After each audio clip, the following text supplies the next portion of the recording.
اقرأ. بسم الله الرحمن الرحيم.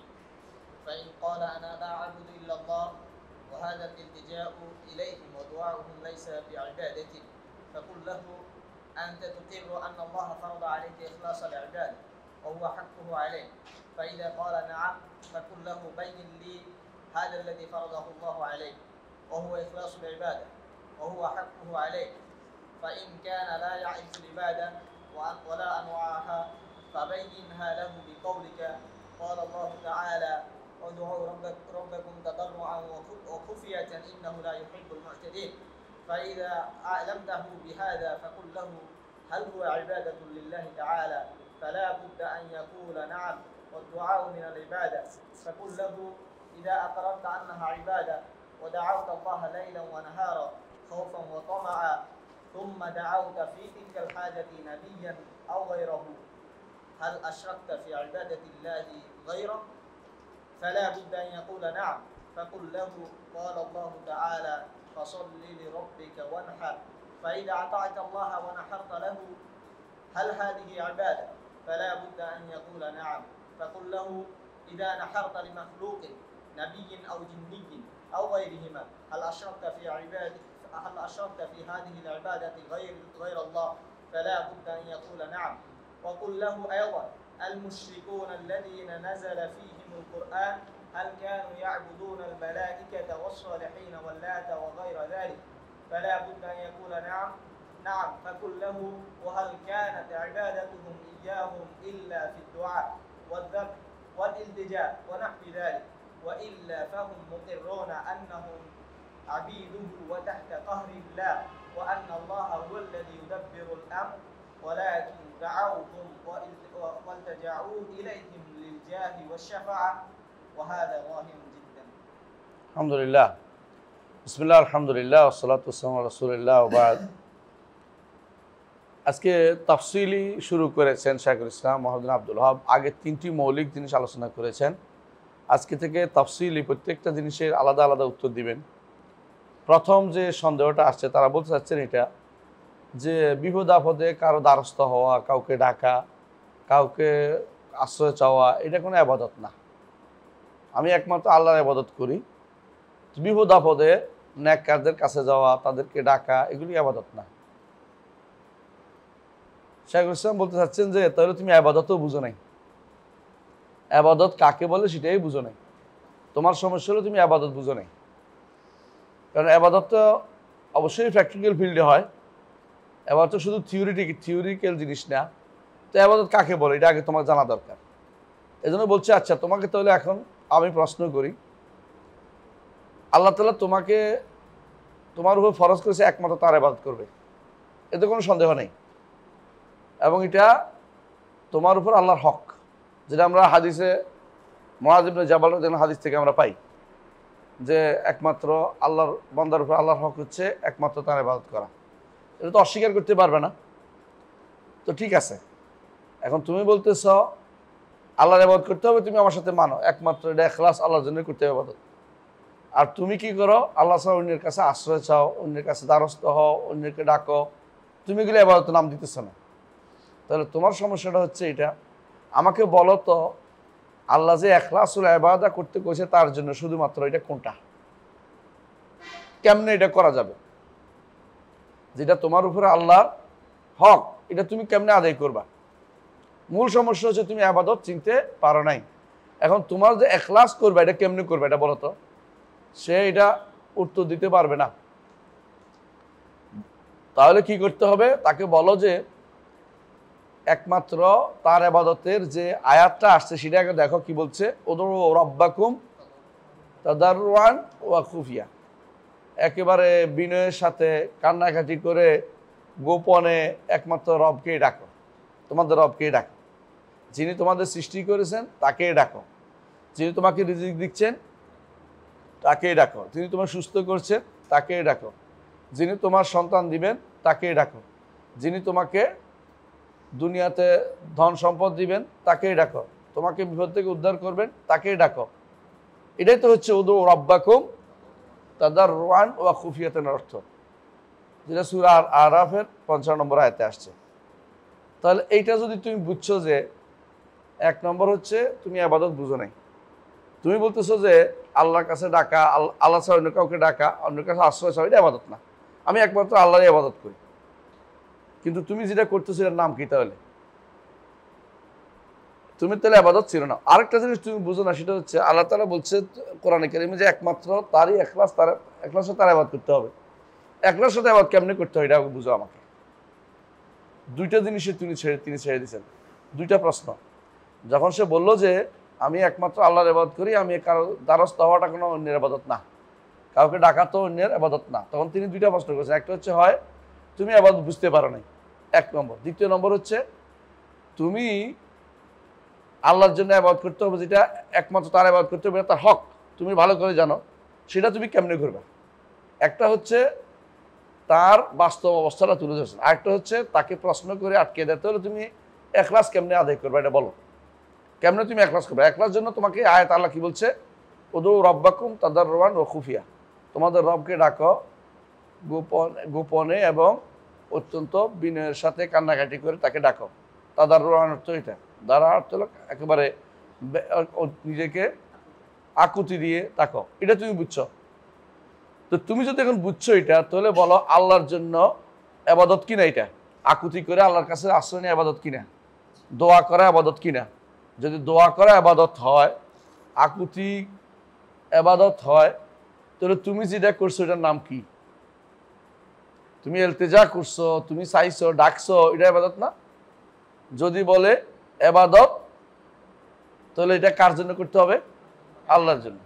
এই জন্য বলতে, যদি তুমি বলে ইবাদত, তাহলে একমাত্র আল্লাহর জন্য করতে হবে। এরপর বলতেছে তুমি আল্লাহর ইবাদত বলে রাত দিন 24 ঘন্টা তুমি আল্লাহরে করতেছ, মাঝে মধ্যে তুমি দুই একবার অলি আল্লাহরে দিতেছ, তাহলে ইবাদত কারে দিলা? অলি আল্লাহরে দিয়ে দিলা। যে কেউ যে কোনো ইবাদত আল্লাহর জন্য খাস দেওয়ার কথা, এটাকে যদি কোনো কেউ ভাগ করে অন্য কাউকে কিছু দেয়, তো এটা তো শিরিক, এটাই তো শিরিক। শিরিক আরেকটা কি? শিরিক তো অংশীদার। শিরিক অর্থ এই তো নয় যে আপনি স্রষ্টা হিসেবে তার কাছে যাচ্ছে, এটা না। তাহলে এটা তো আলাদা জিনিস, এটা আলাদা রকমের শিরিক। ইবাদতের শিরিক তো এটাই যে যেইটা আল্লাহর হক, এটা আল্লাহকে না দিয়ে, আল্লাহকেও দিছ আবার অন্যকেও মাঝে মধ্যে দাও।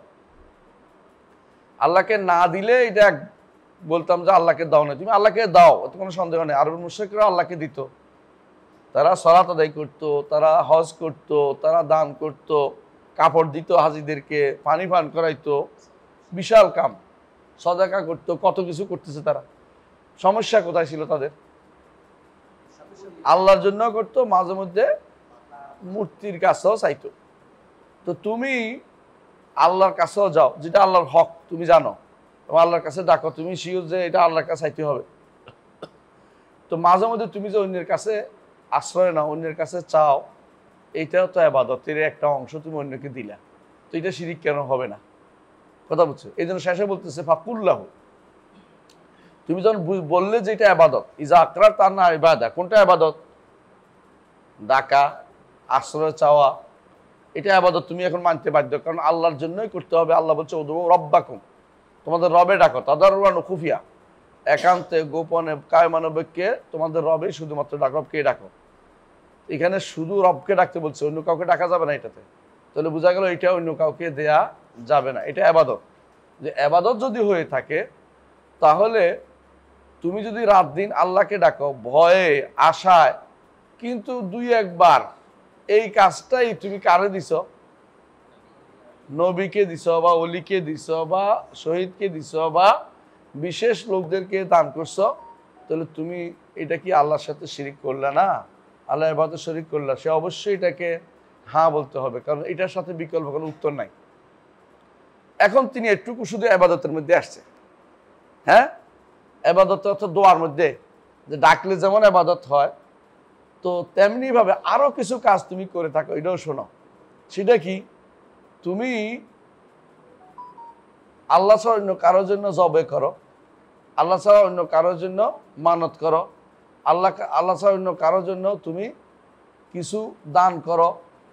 এই যে আল্লাহ ছাড়া অন্য কারোর জন্য দান করা যাবে না, আল্লাহ মানে অন্য কারো খুশির জন্য দান করা যাবে না, আল্লাহ ছাড়া অন্য কারো জন্য জবে করা যাবে না কারো নামে, আল্লাহ ছাড়া অন্য কারোর জন্য মানত করা যাবে না, এইটা তো তুমি জানো যে আল্লাহর হক, হক না, এটাও তো আল্লাহর হক, এবং এটা আল্লাহর জন্য করলে কি হবে? ইবাদত হবে। আল্লাহ ছাড়া অন্য কারোর জন্য কি হবে? শিরক হবে। তাহলে এবারে আসো, এটাও তাহলে এটার সাথে যুক্ত হোক। ইবাদত যেমন, মানে দাওয়াত দোয়া যেমন তোমার জন্য ইবাদত, এগুলি কিন্তু ইবাদত। তো তুমি আল্লাহর জন্য দোয়া করলে যদি ইবাদত হয়, অন্য কারোর কাছে দোয়া করলে কি হবে? শিরক হবে। আল্লাহর কাছে আল্লাহর জন্য মানত করলে ইবাদত হবে, বা আল্লাহর জন্য জবে করলে ইবাদত হবে, আল্লাহর জন্য দান করলে ইবাদত হবে। অন্য কারো সন্তুষ্টির জন্য দান করলে কি হবে? শিরক হবে। তাহলে বোঝা যাচ্ছে তুমি আসলে কোনো বড় ধরনের পার্থক্য করতে পারো নাই, বরং পার্থক্য তো তোমার বেহুদা পার্থক্য হয়েছে। তোমাকে স্বীকার করতে হবে দুইটা, হয় তুমি আবাদত বুঝো না, হ্যাঁ, না হলে তুমি হয়তো আবাদত বুঝো না, না হলে তুমি, হ্যাঁ, দ্বিতীয়টা কি? দুইটা তো, হয় তুমি আবাদত বুঝো না, না হলে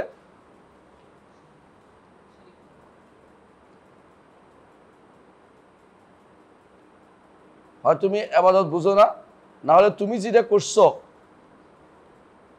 আল্লাহর যে হক যেটা তোমার উপর আছে, ওইটাকে তুমি বুঝতেছো না, যে আল্লাহর হকটার এখলাসুল ইবাদত কি জিনিস, তুমি বুঝতেছো না।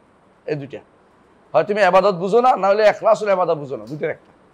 দুইটার একটা বাইরে যাবেন, দুইটার বাইরে যে কোনো একটা হবে। হয় তুমি ইবাদত বুঝো না, এই জন্য তুমি বলতেছো ইলতিজা ইলা গায়রিল্লাহি লাইসা বিইবাদা, আল্লাহ ছাড়া অন্য কারোর কাছে গেলে এটা ইবাদত হয় না। অথবা তুমি বুঝতেছো না যে ইখলাসুল ইবাদত কোন জিনিস। ইখলাসুল ইবাদত নির্দেশ কোরআনে কারিমে আসে, সূরা আরাফের 55 নম্বরে আসছে। কথা বুঝছো? এই দুইটার একটা তুমি বুঝো না, এই জন্য তুমি ইবাদতকে, দোয়াকে ইবাদত মনে করতেছো না, ইলতিজা আশ্রয় নেয়াকে ইবাদত মনে করছো না। আর তুমি অনুরূপভাবে আল্লাহ ছাড়া অন্য কারো নামে জবাই করা, আল্লাহ ছাড়া অন্য কারো নামে মানত করা, আল্লাহ ছাড়া অন্য কারোর জন্য কাছে দান করা, এগুলি কোনোটাকে তুমি কি করতেছো না? ইবাদত মনে করতেছো, ইবাদত মনে করতেছো না। তো এগুলি ইবাদত মনে না করলে এগুলি কি? এগুলি কি? এগুলি যদি ইবাদত না হয়, তাহলে আল্লাহর বাণী কোন দিকে যাবে? আল্লাহ কি বলছে? ফাসাল্লি লিরাব্বিকা ওয়ানহার, সালাত আল্লাহর জন্য যেমন হবে, জবাইটাও আল্লাহর জন্য হবে।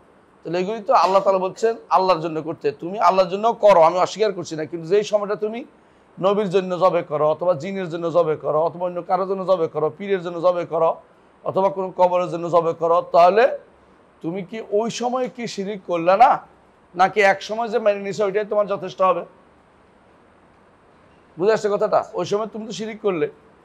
আচ্ছা, এরপর তিনি বলতেছেন যে শোনো, দ্বিতীয় আরেকটা কথা, সেটা হচ্ছে তোমার কাছে মনে হইতে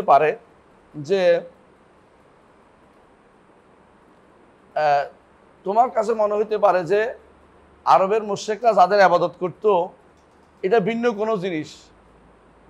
ইবাদত, যে ইবাদত দিয়ে আরবের মুশরিকরা লাত মানাত উজ্জা ওলি আল্লাহদের খুশি করত, ওইটা কোনটা ছিল?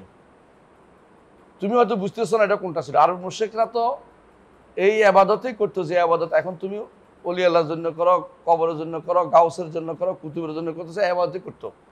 এই কথা তিনি বলতেছেন যে তারা যে লাতের কাছে যাইতো, নেককাদের কাছে যাইতো, মালাইকাদের কাছে যাইতো, তারা তো এর মাধ্যমে আল্লাহ ছাড়া অন্য কারো ইবাদত করতো, তাই তো? এটা অস্বীকার করতে পারবে না, কারণ কোরআন বলছে এটা শিরিক। কোরআন বলছে আফারাইতুমুল্লাহ ওয়াল উজ্জা ওয়া মানাত সালিসাতুল উখরা আলাকুমুয যাকারু ওয়াল উনসা তিলকা ইযান কিসমাতুন দীজা ইন ইল্লা আসমাউন সামাইতুমুহা আনতুম ওয়া আবাউকুম মা আনজালাল্লাহু বিহা মিন সুলতান।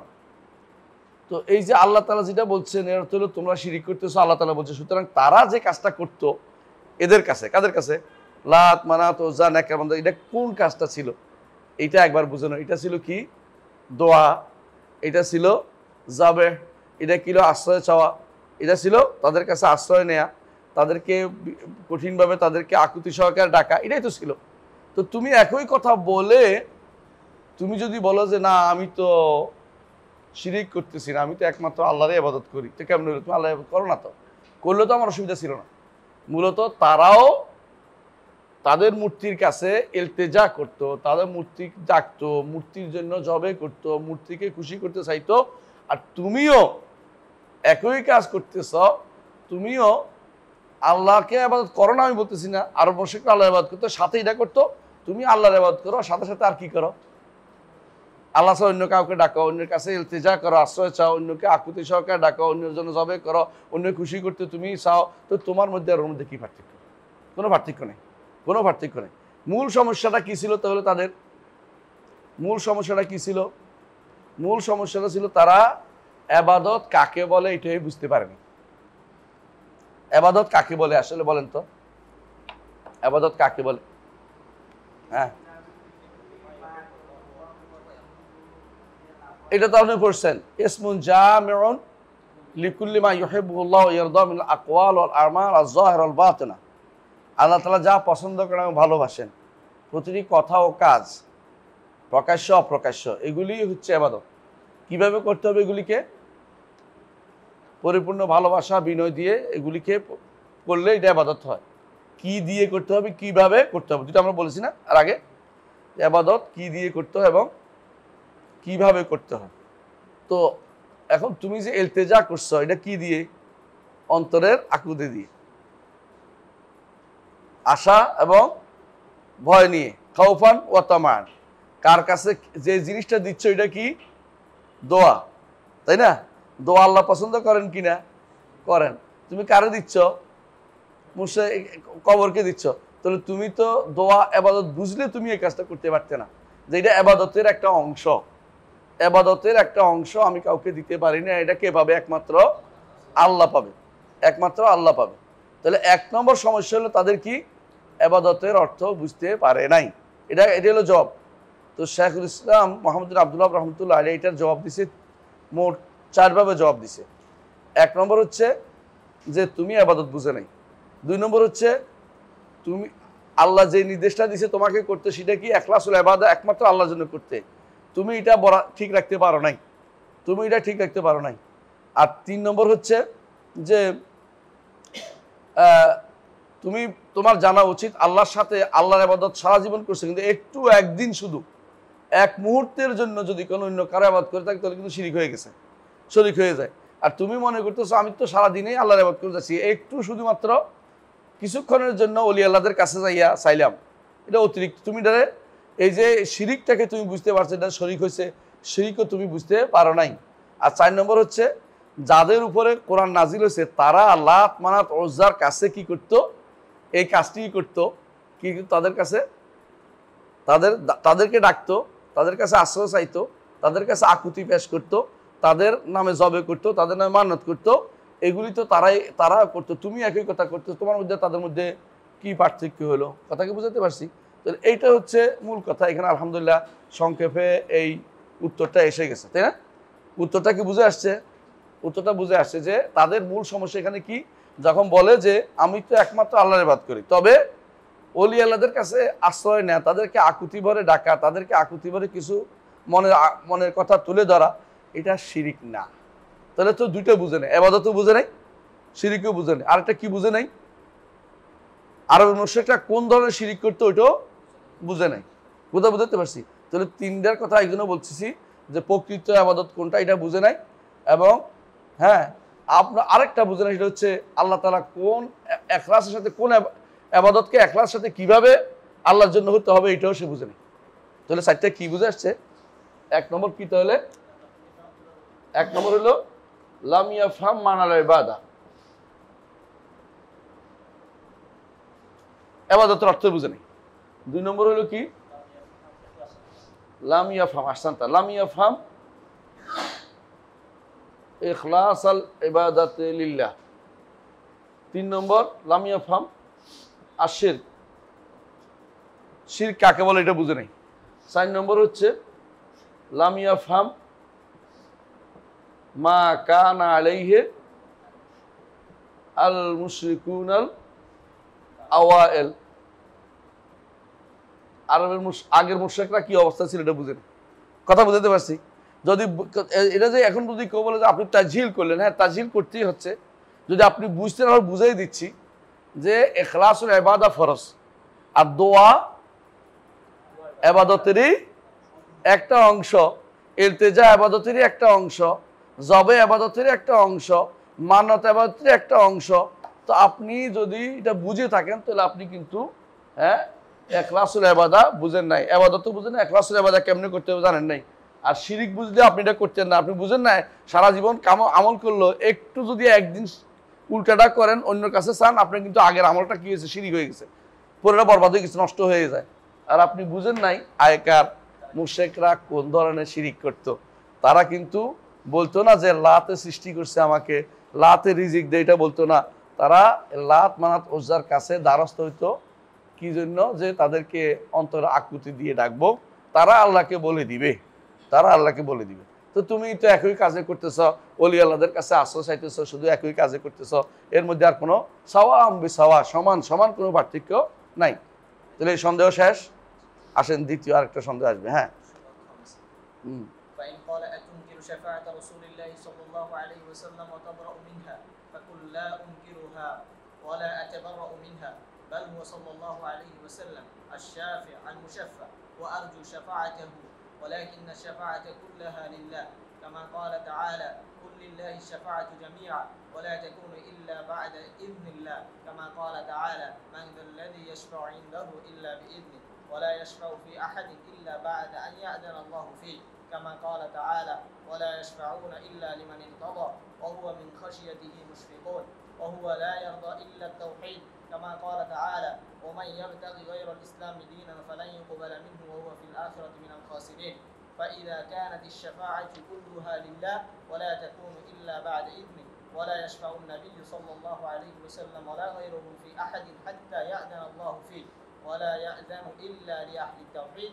تبين أن الشفاعة كلها لله وأطلبها منه فأقول اللهم لا ترحمني شفاعته اللهم شفعه لا. فيا اللهم شفعه فيا وأمثال هذا তাই আলহামদুলিল্লাহ। আরেকটা আর হলো 5 নম্বর সন্দেহ। 5 নম্বর সন্দেহটা হচ্ছে, এটা হলো শুবহাতুস শাফা। শুবহাতুস শাফা এটা হচ্ছে ভিন্ন রকম, এটা হচ্ছে এলজামি। সবসময় বেদাতিরা, আপনি দেখবেন প্রত্যেকটি বেদাতি যতগুলি কবর পূজারি আছে, এমনকি ইতিমধ্যে এই কবর পূজারি যখন বাংলাদেশের মাদ্রাসা বোর্ড থেকে সিলেবাসের পরিবর্তন আনবে বলছে, কবর পূজারি ইনকেলাবের বিশাল করে এক পিসার ছাড়ছে। কি বলতেছে? যে এরা রসুলের সুপারিশ অস্বীকার করে, রসুলকে শাফাত অস্বীকার করে, মিথ্যা কথা বলবে। এদের কাজই হলো সবসময় মিথ্যাচার করে দেয়, মিথ্যাচার করবে, কারণ যাতে করে মানুষের ভিতরে ঘৃণা তৈরি করে। বাতিল কেন তাদের প্রপাগান্ডায় টিকে যায় জানেন? কারণ বাতিল দুইটা কাজ করে। একটা হচ্ছে মিথ্যাচার করে। কি করে? মিথ্যাচার করে, প্রচুর পরিমাণে মিথ্যাচার করে। আরেকটি হলো, একটা হলো প্রচুর পরিমাণে মিথ্যাচার করে। বাতিলের আরেকটি কাজ হচ্ছে যে তারা সংখ্যায় বেশি হওয়ার কারণে প্রপাগান্ডায় লেগে থাকে, মিথ্যা প্রপাগান্ডায় লেগে থাকে, মিথ্যা প্রপাগান্ডায় লেগে থাকে। আর কি করে? যা বলছে যা বলে নাই সবটি বলতে থাকে, উল্টাপাল্টা বলতে থাকে। এদের এই সমস্যা, বাতিল সবসময় দুইটা কাজ করে, একটা হচ্ছে মিথ্যা কথা বলে, আরেকটা হচ্ছে বেশি মানুষ প্রপাগান্ডা বেশি লেগে থাকে। এই জন্য দেখবেন যে তারা সব জায়গায় এই মিথ্যা কথা বলে টিকে যায়। এরা সুযোগ পাইছে এখন, যেহেতু শাইখুল ইসলাম শাফাতের ব্যাপারে বলছে শাফাতের মালিকানা কার? আল্লাহ। বলছে তাহলে তুমি তো রসুলের সুপারিশ অস্বীকার কেন? তাহলে তো তুমি রসুল, আপনি তো রসুল সুপারিশ অস্বীকার কেন? রসুলের সুপারিশ অস্বীকার করো, সিলেবে এটা বলে কি করবে? সবাইকে এখন মানসিকভাবে আবেগ দিয়ে সবাইকে তাওহীদের লোকদের বিরুদ্ধে খেপায় তুলবে। এদের কাজ হলো এটা। এই জন্য বলতেছে ফাইন কালা, সে বলবে আতুনকিরু শাফাআত রাসূলিল্লাহ ওয়া তাতাবাররা মিনহা, আমরা তো রসুলের সুপারিশ চাইছি, তুমি কি রসুলের সুপারিশকে অস্বীকার করবা? অর্থাৎ রসুলের কাছে বলবো, ইয়া রাসূলুল্লাহ আপনি আমার জন্য সুপারিশ করেন আল্লাহর কাছে, যাতে করে আমার কি হয়, ছেলে হয়, আমার শরীর ভালো হয়ে যায়, আমি অর্থবিত্ত হয়ে যাই। এই যে একজন বাতিল, এরা কি করে? কবরের কাছে এটা চায়। তো আমরা যখন শাইখুল ইসলাম নিষেধ করবে এটা করতে, তখন কি বলবে? তাহলে সুপারিশ অস্বীকার করতেছ? তিনি বলছেন না, এই হচ্ছে তাদের, এটা হলো কি প্রপাগান্ডা, মিথ্যাচার। তিনি বলে যে না না, আমি ফাকুল লা উনকিরুহা, সুপারিশ অস্বীকার করি না, ওয়ালা আতাবাররা মিনহা, সুপারিশ থেকে নিজেকে মুক্ত বা আমার দরকার লাগবে না এটাও বলি না। সুপারিশ থেকে নিজেকে মুক্ত ঘোষণা করি না, বরং আমার সুপারিশ লাগবে। বাল হুয়া শাফিউল মুশাফফা, বরং আমি এটা বলছি তিনি সুপারিশকারী এবং তার সুপারিশ গ্রহণ করা হবে এমন সত্তা হাসরের মাঠে। ও আরজু শাফাআতাহু, শাফিউল মুশাফফার পরে হাসরের মাঠে বলতে হবে, বুঝছেন? কারণ এটা তো দুনিয়াতে বলতে তো শাফিউল মুশাফফার জন্য, ওইটা হাসরের মাঠে হাদিসে আছে, ইশফাতু শাফা,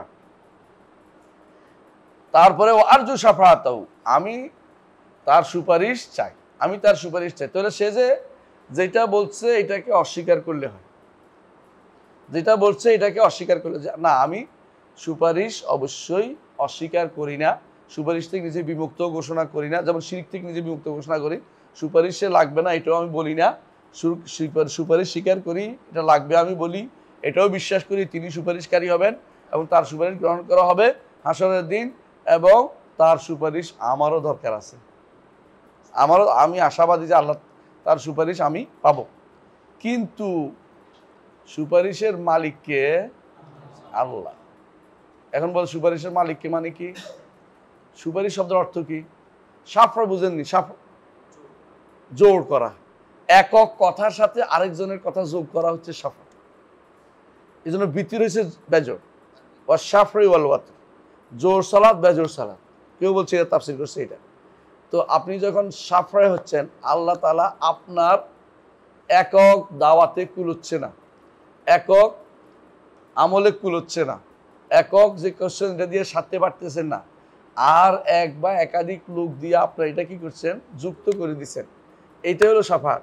আল্লাহ যদি না করে দেয় আপনি চাইলে কাউকে করতে পারবেন না, এটা হলো মূল কথা। এটা হলো সাফাতের মালিককে আল্লাহ। তিনি এটা যেহেতু কুল্লিল্লাহি শাফাআতু জামিয়া, আল্লাহ বলছেন কুল্লিল্লাহি শাফা, সূরা জুমারের 42, তাই না? সূরা জুমারের 44 নম্বর আয়াতে আল্লাহ তাআলা বলছেন শাফাআতের সব মালিক কার? লামটা লামে তামলিক, কুল্লিল্লাহি শাফাআতু জামিয়া। তাহলে এইটা আল্লাহর মালিকানা হইলে, মালিকের জিনিস পাইতে হলে কি করতে হয়? মালিকের কাছে চাইতে হয়। মালিকের জিনিস অন্যের কাছে চাওয়া যায় না, যিনি মালিক তার কাছে চাইতে হয়। এবং তিনি যে শর্ত দিয়ে শর্ত পূরণ করলে সেটা আপনি পাবেন। তিনি শর্ত কি দিছে? এদেন। সফল শর্ত দিছে কি? এদেন। আল্লাহ বলছে মানদাল্লাযী ইয়াশফাউ ইনদাহু ইল্লা বিইজনিহি, আয়াতুল কুরসি, মানদাল্লাযী ইয়াশফাউ ইনদাহু ইল্লা বিইজনিহি, অনুমোদিত কেউ তার কাছে সুপারিশ করতে পারবে না। আর তিনি শর্ত দিচ্ছেন যে হ্যাঁ, তিনি শর্ত আরেকটা দিচ্ছেন যে যার সন্তুষ্টি আছে, যার উপরে সন্তুষ্টি আছে তিনি শুধু সুপারিশ করতে পারবেন, এবং যার উপরে আছে তিনি তার জন্য করতে পারবেন, না হলে তিনি কোনো সুপারিশ নেবেন না। এটা কি বলা? ইয়াশফাউনা ইল্লা লিমান ইরতাদা। আর ইরতাদা আনিশ শাফি ওয়া ইরতাদা আনিল মুশাফফা, এই দুইটাই লাগবে, নইলে কিন্তু সুপারিশটা হবে না। তাহলে এটা যদি হয়ে থাকে আল্লাহর জন্য সমস্ত সুপারিশ, আর অনুমতি লাগবে, আর কি লাগবে? সন্তুষ্টি লাগবে সুপারিশকারী এবং সুপারিশকৃতের উপরে। তাহলে ঘুরে ফিরে সুপারিশের হক কার কাছে গেল? আল্লাহর কাছে গেল, আল্লাহর কাছে গেল। আর এই যে যার উপর সন্তুষ্টির মশলা আসতেছে, আমি এটা আজকে বলছিলাম আপনাদেরকে, মনে আছে কালকে, যে সন্তুষ্টি শুধু ন্যূনতম ঈমান থাকলে সন্তুষ্টি হবে। ঈমানের আমরা বলছিলাম যে দ্বীনের 3টি স্তর আছে, বলছিলাম না? একটা কি? ইসলাম, ঈমান, ইহসান। ইসলাম, ঈমান, ইহসান। যারা মুমিন এবং মুহসিন তাদের জন্য পরবর্তীতে শাফাআতুল উযমার পরে আর কোনো সুপারিশ লাগবে না, তারা তো পার হয়ে যাবে, জান্নাতে চলে যাবে। এখন পড়ে থাকবে কারা? যারা মুসলিম, যাদের ঈমান খালাতু আমালান সালিহান ওয়া আখারা সাইয়্যান, নেক আমল করছে, বদ আমলও করছে, ঈমান কিন্তু ঠিক আছে। ঈমান ঠিক নাই তার কিছুই নাই, ঈমানটা ঠিক আছে, এরপরে নেক বদ উভয় আমলটাই করছে, নিজে পার হওয়ার আর একা পার হইতে পারতেছে না, সুপারিশ লাগতেছে। তখন আল্লাহ তাআলা যাকে অনুমতি দিবেন এবং যাকে তার উপর সন্তুষ্ট হবেন, কি জন্য? তাওহীদবাদী যারা পার হয়েছে ওদের জন্য, যারা কিল্লা পথে হয়েছে, যারা পার হয়ে গেছে। কোনটা পার হয়েছে? কারণ তারা পার হয়েছে, তারা শুধুমাত্র এখন এদের বন্ধুদের জন্য, আত্মীয়দের জন্য, ঈমানদারদের জন্য সুপারিশ করবে। কিন্তু হাসরের মাঠে এই মনে করে দেয়াটা কে মনে করে দি বলেন তো? এখনো যাদের জাহিমার রোগ হয় এরা কিন্তু পোলাবাইনও চিনে না। হাসরের মাঠে আপনি যখন আবার জন্ম নিবেন, ওই সময় আপনার সন্তানের কথা জান্নাতে যাওয়ার পরে মনে করায় কে দিবে? আল্লাহ দিবে। আল্লাহ ইলহাম করবে আপনার অন্তরের ভিতরে, যে যাতে করে একসাথ করার সুপারিশের সুযোগ হয়। আল্লাহ আপনার অন্তরে তুলে দিবেন যে তোমার বন্ধু তো রয়ে গেছে, আসে নাই। আর যে কাফের তার কথাও তোমার মাথার ভিতরে আসবেই না, বাপ হইলেও আসবে না, ছেলে হইলেও আসবে না। কাফেরের জন্য সুপারিশ হবে না, কারণ তার উপরে সামান্যতম সন্তুষ্টি নাই, তাওহীদ নাই। যার তাওহীদ আছে শুধু তার জন্যই সন্তুষ্টি আছে। কথা বুঝতে পারছি? তাওহীদ হচ্ছে একেবারে ন্যূনতম ইমানের জায়গা, ইমানের ন্যূনতম।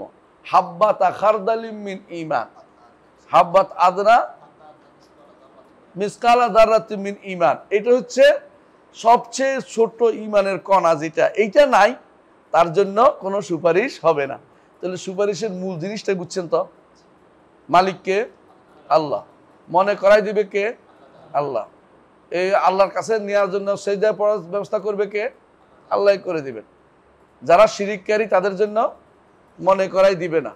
যাদের ঈমানদার আছে, তাওহীদ আছে, যাদের জন্য সন্তুষ্টির একটা অংশ আছে, ন্যূনতম সন্তুষ্টি আছে, পূর্ণ সন্তুষ্টি হয় নাই, তাদের জন্যই আপনার আল্লাহ আরেকজনকে আবার আরো একাধিককে কি করবেন? সুপারিশের জন্য ব্যবস্থাপনা করে। আপনাকে পার করতে তিনি ভালোবাসেন, এই জন্য আপনাকে তিনি পার করার ব্যবস্থাপনা করবেন।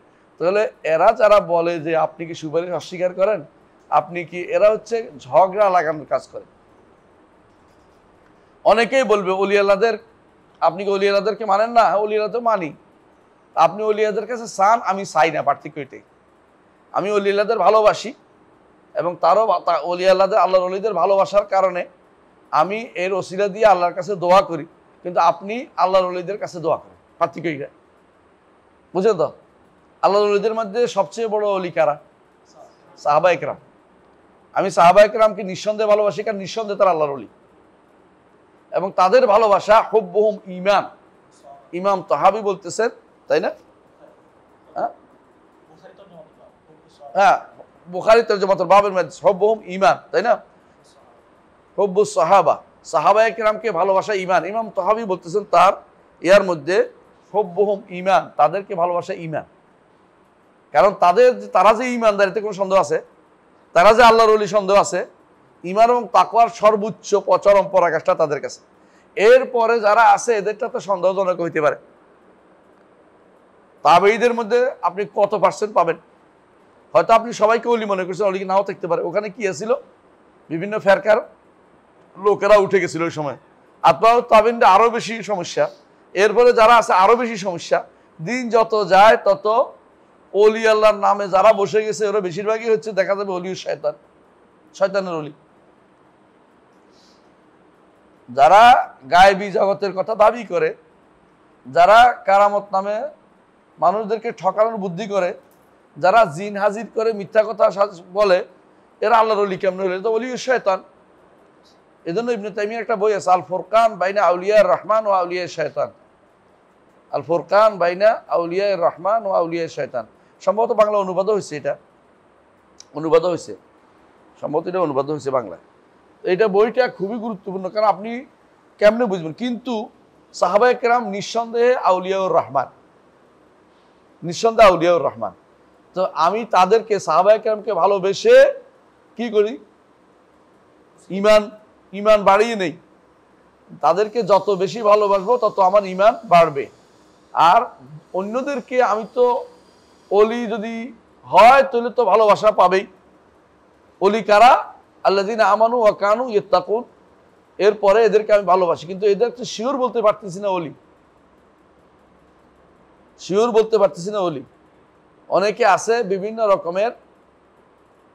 রকমের পদ্ধতি অবলম্বন করে অলি সাজে, পরবর্তী একবার আমি তো কোনোদিনই ঈমান আনি নেই। ইয়েমেনে যে যুদ্ধ করছে আপনারা জানেন তো, ইয়েমেনে একজনে যুদ্ধ করছে, ওখানে যাইয়া লম্বা দাড়ি রাখছে, ইউরোপিয়ান। এরপরে বিয়েও করছে, ওখানে সন্তান সন্ততি হয়েছে। এরপরে একদিন দেখা গেছে লন্ডনে, কি কয়,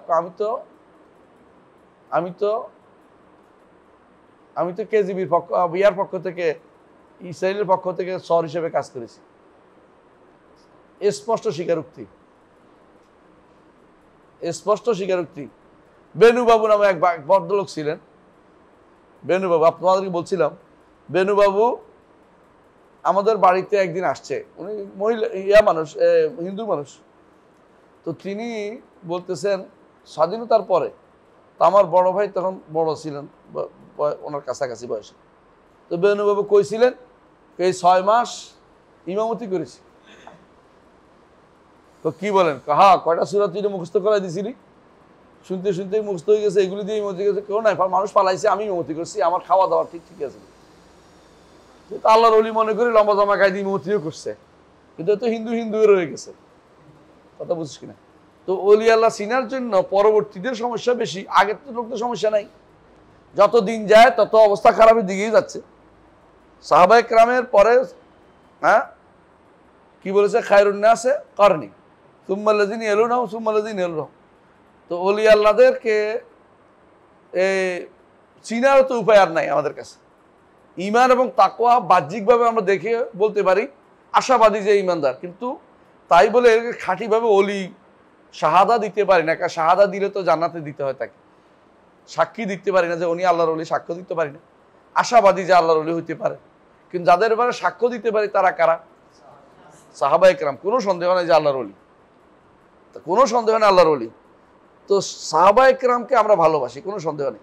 আর এদের মধ্যে ঈমানদার তাকওয়া ঈমান ও তাকওয়া দেখলে তাদেরকে আমরা ভালোবাসি, কিন্তু এই ভালোবাসার দাবি এইটা নয় যে তাদের কাছে সুপারিশ চাইয়ে বসবো। সুপারিশের মালিক আল্লাহ।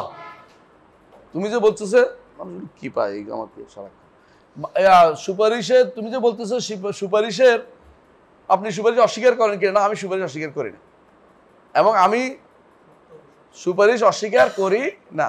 সুপারিশ তো অনেকেই করবে, ঈমানদাররা পরস্পর বন্ধু বান্ধবদের জন্য করবে, নবীরা করবে, ফেরেশতারা করবে, এবং শহীদরা করবে, এমন কি আল্লাহ তাআলার কোরআনও সুপারিশ করবে, তাই না? বাকারা আল ইমরান করবে সূরার মধ্যে, এমনকি সিয়াম করবে, সওমও করবে। দেখো সওমের কাছে সুপারিশ চাও, দেখি কেমন চাইবে, হে সওম আমার জন্য সুপারিশ করে দাও না। এগুলি শরীয়তে অনুমোদিত জিনিস না। তাহলে অর্থ হচ্ছে তুমি কিন্তু মানে সিস্টেমটাই ভুল করেছো, আমি শিরিক করে ফেলছো। তোমার বলবে যে আল্লাহ আমাকে এদের সুপারিশ নসিব করুন, নেককারদের সুপারিশ নসিব করুন, আমাকে রসুলের সুপারিশ নসিব করুন, আমাকে শহীদদের সুপারিশ নসিব করুন। কাকে চাইতে হবে? আল্লাহর কাছে। আর তুমি যখনই সেই বলছো এদের কাছে, তখনই তুমি পুরো নস উল্টাই ফেলছো। পুরো নস কি? নসের মধ্যে শর্ত দিছে, 2-3টা শর্ত দিছে, তুমি একটা শর্ত তুমি খেয়াল রাখো নাই, তুমি সরাসরি চাইয়া বসছো ওদের কাছে। আর চাওয়ার কারণে তুমি নসের বিপরীত করছো। নস বলছে মালিকানা কার? আল্লাহর। তুমি চাইছো ওদের কাছে, যারটা তার কাছে না চাইয়ে আরেকজনের কাছে চাইলে এইটাই হচ্ছে জুলুম। এবং এই জন্য ইন্না শিরকা লা যুলমুন আযীম। কথা কি বুঝতে পারছো? আমারটা তুমি আমার কাছে না চাইয়ে তুমি আরেকজনের কাছে চাইবা কি করে?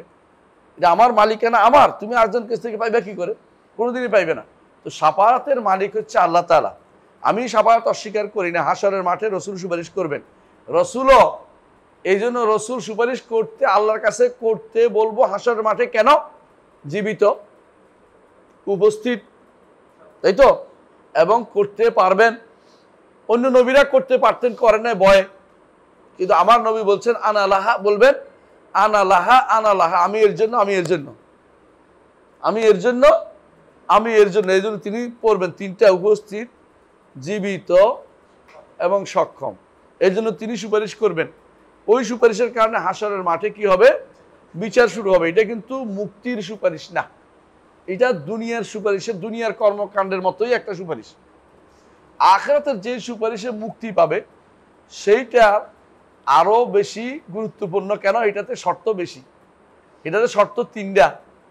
কেমন? একটা হচ্ছে কি, সুপারিশের জন্য স্পেশাল অনুমতি লাগবে, এখানেও কিন্তু অনুমতি লাগছে।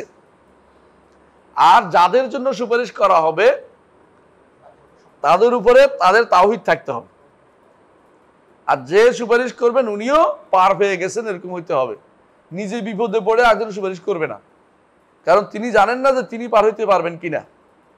কেউ বলতে পারবে না ইয়াউমা ইয়াতি লা তাকাল্লামু নাফসুন ইল্লা বিইজনি, যেদিন তার কাছে আসবে আল্লাহর অনুমতি ব্যতীত কেউ কথাই বলবে না। ফালা তাসমাউ ইল্লা হামসা, ক্ষীণ স্বর ছাড়া কেউ কথাই বলবে না। সে অবস্থা বিরাজ করবে, সেখানে কেউ কারো জন্য কিছু করবে না। ইয়াউমা ইয়াফিরুল মারউ মিন আখি ওয়া উম্মিহি ওয়া আবি ওয়া সাহিবাতিহি ওয়া বানি, সেদিন এই জন্য সুপারিশের জিনিসটা আপনি এখন আর চাইতে পারবেন না। কথা কি বুঝতে পারছি? সুপারিশ কাকে বলবেন? আল্লাহকে বলবেন যে আল্লাহ আমার জন্য আপনি নেককারদের সুপারিশ আমাকে নসিব করেন, আমি রসুলের সুপারিশ আমাকে নসিব, আল্লাহকে বলেন। যখনই আপনি অন্যের কাছে চাইবেন তখনই সেটা কি হয়ে যাবে? শিরিক হয়ে যাবে।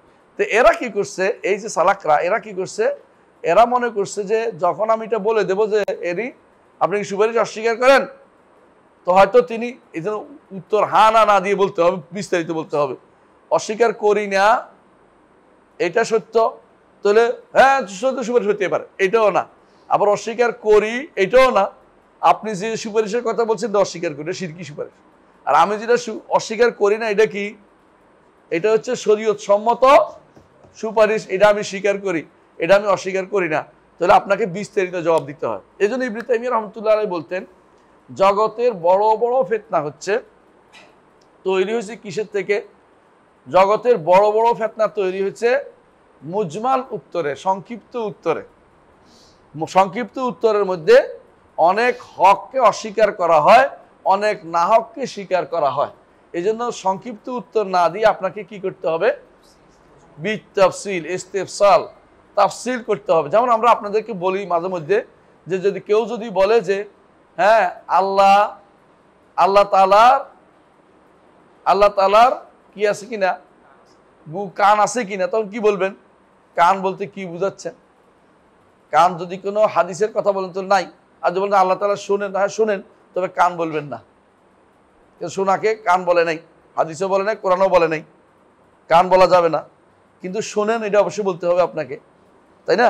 তাহলে এইভাবে আপনাকে কি করতে হবে?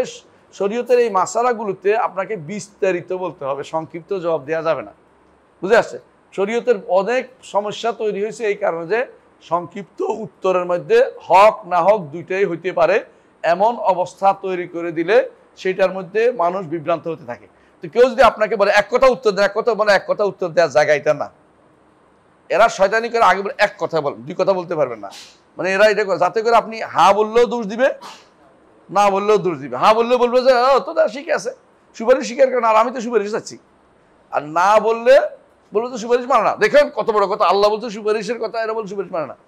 আপনাকে বলতে হবে হ্যাঁ সুপারিশ আমি মানি, কোনটা? যেটা শরীয়ত সম্মত। আর না, হ্যাঁ আমি সুপারিশ মানি না, কোনটা? শিরক মিশ্রিত সুপারিশ আমি মানি না। কথা বুঝতে পারছি? বিস্তারিত বলতে হবে। আপনাকে কখনো সংক্ষিপ্ত জবাব দিতে পারবেন না। অধিকাংশ সমস্যা, আকীদাগত সমস্যা সংক্ষিপ্ত জবাবের মধ্যে হয়। এই জন্য এইসব জায়গাতে আপনাকে খুবই উত্তর দেওয়ার ক্ষেত্রে সাবধানে দিতে হবে। অর্ধেক জবাব দিয়ে টিকে থাকবে, দিবেন না দরকার উত্তর, তবুও অর্ধেক জবাব দিবেন না। আপনাকে পুরো আংশিক কোনো বক্তব্য না দিয়ে পূর্ণ বক্তব্য দিয়ে বিস্তারিত ইস্তেফসাল করতে হবে, ইস্তেফসাল করে উত্তর দিতে হবে। জি, তাহলে এটা শেষ হয়ে গেছে, তাই না? এবার ফাইন কানাত শাফাআতু কুল্লুহা লিল্লাহ লা তাকুনু ইল্লা মিন বাদি ইজনি। যদি সবই যদি আল্লাহর মালিকানা হয় তাহলে কি হবে? ইজন দিতে হবে, আল্লাহ অনুমতি দিতে হবে। ওয়ালা ইয়াশফাউন নবী ওয়ালা গায়রু ফি আহাদিন ইল্লা ইয়াযানাল্লাহু ফিহি। আল্লাহ অনুমতি না দিলে নবীও করবে না সুপারিশ, অন্য কেউ করবে না। আর আল্লাহ কাকে অনুমতি দিবেন? ওয়ালা ইয়াযানু ইল্লা লি আহলি তাওহীদ, যার তাওহীদ আছে অর্থাৎ যার উপর সন্তুষ্টি আছে। ওয়ালা ইয়াশফাউনা ইল্লা লিমান ইরতাদা, যার তাওহীদ আছে তার জন্য সুপারিশ হবে। আর যার তাওহীদ আছে পার হইছে তিনি সুপারিশ করতে পারবেন, সবাই না। হাসরের মাঠে একে অপরের জন্য সুপারিশ করবে না, বুঝে আসছে? পার হওয়া পর্যন্ত কেউ কারোর জন্য সুপারিশ করতে পারবে না, পার হওয়ার পরে যে সুপারিশ করবে। সুতরাং বোঝা গেল যে বিশাল বৈতরণী পার হয়ে একা একই পাড়া দিতে হবে, সুপারিশের আশায় বসে থাকা যাবে না। এই বৈতরণী পার হইতে হলে একা একা পার হইতে হইব। দুনিয়াতে আসছেন একা, যাইবেনও একা, হাসরের মাঠে উঠবেনও একা, আর বিচার কার্যও একা। প্রত্যেকের সাথে আল্লাহ কথা বলবেন, গ্রুপ ধরে পার করবেন তা নয়। মা মিন আহাদিন ইল্লা সায়ুকাল্লিমু রাব্বু লাইসা বাইনাহু ওয়া বাইনাহু তুরজুমান। অনুবাদক নাই, একে অপরের সাথে প্রত্যেকের সাথে আল্লাহ কথা বলবেন একটা একটা করে। তাহলে আপনি সবই একা।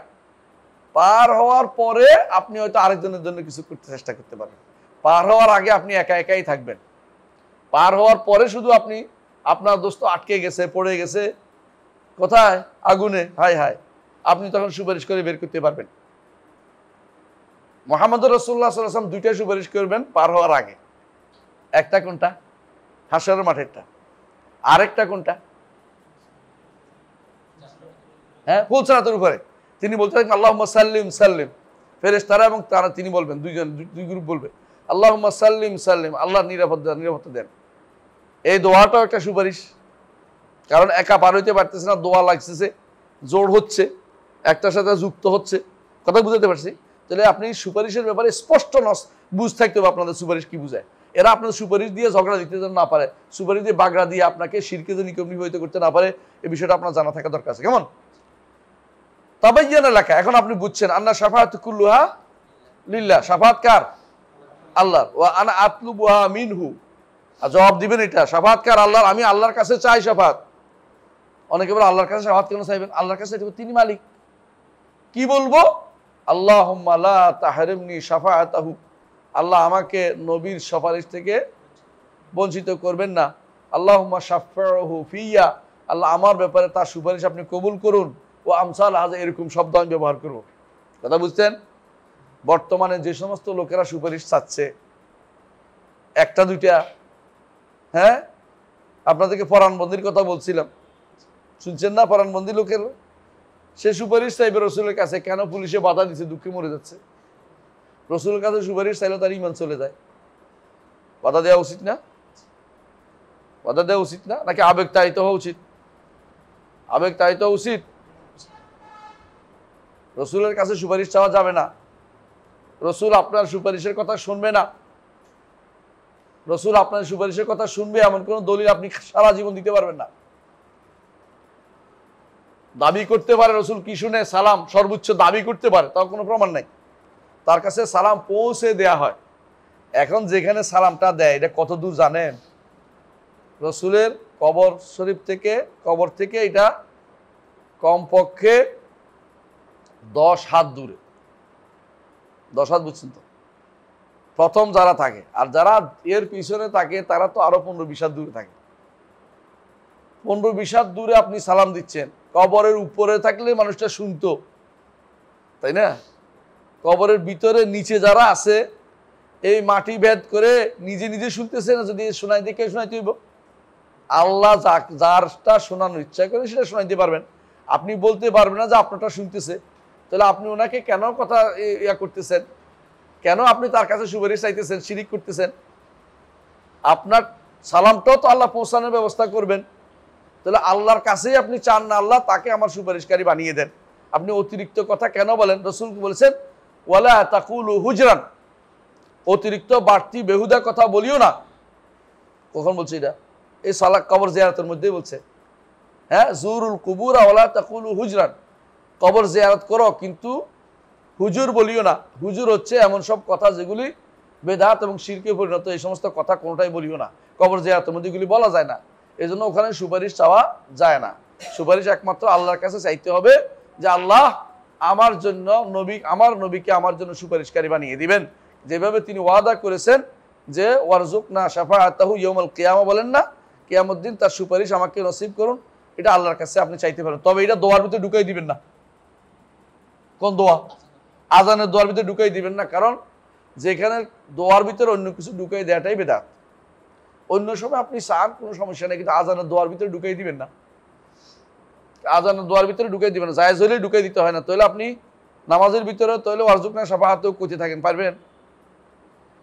মানে ভালো হইলেই আপনি বলতে পারবেন না। আপনাকে কি করতে হবে? যেখানে যে দোয়া আসছে দোয়া মধ্যে বাড়ানো যাবে না। দলিল রাসূলুল্লাহ সাল্লাল্লাহু আলাইহি ওয়াসাল্লাম একদিন বলেছেন যে বলো ওয়াবিনাবিয়িকা আল্লাযী আরসালতা। তখন সাহাবী কি বদলায় কি বললেন? অবি রাসূলিকা আল্লাযী আরসালতা। রাসূল কি বললেন? লা, তুমি বদলাই ফেলো না, কুল ওয়াবিনাবিয়িকা আল্লাযী আরসালতা। আমি যেমন বলছি এমনি বলো, শিখাই দিচ্ছি, আপনি বদলাই না শব্দ। তেমনি ভাবে যেখানে সেখানে আপনি যে কোনো শব্দ ঢুকাই দিবেন না। এগুলি দোয়াগুলি কি? এগুলি তাওকিফি, রাসূল আল্লাহ এবং তার রাসূল পক্ষ থেকে জানিয়ে দেয়া, সেখানে আপনার পক্ষ থেকে কোনো শব্দ ঢুকানোর অনুমতি নাই। জি, আর উন্মুক্ত জায়গা যেখানে সেখানে আপনি ঢুকাইতে পারবেন, কোনো সমস্যা নেই। এ হচ্ছে একটি সন্দেহ যেটা আমরা আলোচনা করেছি। আমি কি বুঝাতে পারছি? জি, আলহামদুলিল্লাহ। তাহলে সংক্ষেপে এটাই বলি, সংক্ষেপে যে সুপারিশ অস্বীকার আমি করি না। হ্যাঁ, আহলুস সুন্নাত ওয়াল জামাত তাদের কিতাবের মধ্যে রাসূলুল্লাহ সাল্লাল্লাহু আলাইহি ওয়াসাল্লামের জন্য 8 রকমের সুপারিশ সাব্যস্ত করে। কয়রকম? 8 রকমের সুপারিশ সাব্যস্ত করে রাসূলুল্লাহ সাল্লাল্লাহু আলাইহি ওয়াসাল্লামের জন্য। আমি সুপারিশ অস্বীকার করব কি জন্য? তবে কোরআনের আয়াতেই সরাসরি বলছে যে সুপারিশের জন্য 3টা শর্ত রয়েছে। একটা হচ্ছে অনুমতি, আর 2টা হচ্ছে সন্তুষ্টি। হ্যাঁ, যিনি সুপারিশ করবেন এবং যার জন্য সুপারিশ করা হবে, এই 3টা জিনিস অবশ্যই লাগবে। আর 3 নম্বর, আমি বিশ্বাস করি যে সুপারিশের মালিকানা কার? আল্লাহর। 4 নম্বর হচ্ছে যে সুপারিশ যতক্ষণ পর্যন্ত তাওহীদবাদী না হবে তাদের কোনো উপকার করবে না এবং তাদের জন্য সুপারিশও করা হবে না, কেউ করবেও না। আপনি যে মনে করছেন শর্ত পূরণ না হলে কেউ হয়তো করে ফেলবে, তাও না, কেউ করবে না। এই 4টা জিনিস একটার জবাব। বুঝে আসছে? প্রশ্নটা কি তাহলে? আপনি কি সুপারিশ অস্বীকার করেন? এটা জবাব কি? 4টা। 1 নম্বর হলো লা উনকিরু বাল উসবিতু আনওয়ান কাসীরাতাম মিনাশ, বহু রকমের সুপারিশ আমি সাব্যস্ত করি। তবে 2 নম্বর, হ্যাঁ, মাশুরুত, শর্ত লাগবে। 3 নম্বর, আমি আরেকটা বলি যে আল আশফাআতু, হ্যাঁ, তামলিকুহু আল্লাহু আজ্জা ওয়া জাল্লা ফাকাত। মালিকানা কার? আল্লাহ। 3 নম্বর এটা। 4 নম্বর হচ্ছে আপনি আশা করে বসে আছেন যে আপনার জন্য শিরিক করলেও সুপারিশ করবে কেউ, এই আশায় গুড়ে বালি বুঝছ নি? গুড় খাইতে লাগে যদি বালু পড়ে, এই গুড় আর খাওয়া যায় না। মানুষের বলছে গুড়ে বালি, এই আশায় কোনো কাজ হবে না। হ্যাঁ, লা ইয়াশফাউনা হ্যাঁ লিমান ইয়াতলুবু মিনহুমু শাফা আও ইয়াতামান্না মিনহুমু শাফা। তাদের কাছে সুপারিশ চাইলে আর সুপারিশ হবে না, শেষ। আপনি যে এত সুপারিশ পাওয়ার একটা সুযোগ ছিল, এটা নষ্ট করে তাদেরকে সুপারিশ চেয়ে, আর তাদের সুপারিশে আসে বসে আছেন, ইবাদত করবেন না, ইমানের মধ্যে আপনার মজবুতি আসবে না, আপনার জন্য সুপারিশ হবে না। এই পীরের দরবার সব নষ্ট করে আমাদের ইমানগুলিকে, এই সুপারিশের আশা। হুজুর সুপারিশ করে পার করে দিব, এই আশায় বসে আছেন, আপনি জীবনেও পার হইতে পারবেন না, কারণ আপনি শিরকে লিপ্ত হয়ে আছেন। এই জন্য কেউ আপনাকে সেদিন পার করবে না, আল্লাহ যতক্ষণ অনুমতি না দিবে, আপনার অনুমতি না দিবে, এবং আল্লাহ যতক্ষণ পর্যন্ত তাওহীদের গ্যারান্টি আল্লাহর কাছে থাকলে তখন শুধুমাত্র বের হবে মিসকাল হাব্বাতি মিন ঈমান। ঈমান বাড়ে কমে, এটা যেমন প্রমাণের মধ্যে পাওয়া গেল, এটাও পাওয়া গেল যে ঈমানের কি আছে? কমতি বেশি আছে। এবং ঈমান, হ্যাঁ, ঈমান ঈমান না থাকলে, এটাও বোঝা গেল ঈমান না থাকলে কেউ আপনার জন্য সুপারিশ করবে না, কারণ হাদিসে আছে। হ্যাঁ, রাসূল জানেন, আল্লাহ জানেন যে কার ঈমান আছে। একটা গোষ্ঠী আছে, আল্লাহ এদেরকে বের করবেন, আল্লাহ একটা গোষ্ঠীকে বের করবেন। বুঝে আসছে? এরা কোনো কল্যাণ করে নাই, এর অর্থ কি? এর অর্থ এই নয় যে ঈমান আনে না, এটা না। এর অর্থ কি? হ্যাঁ,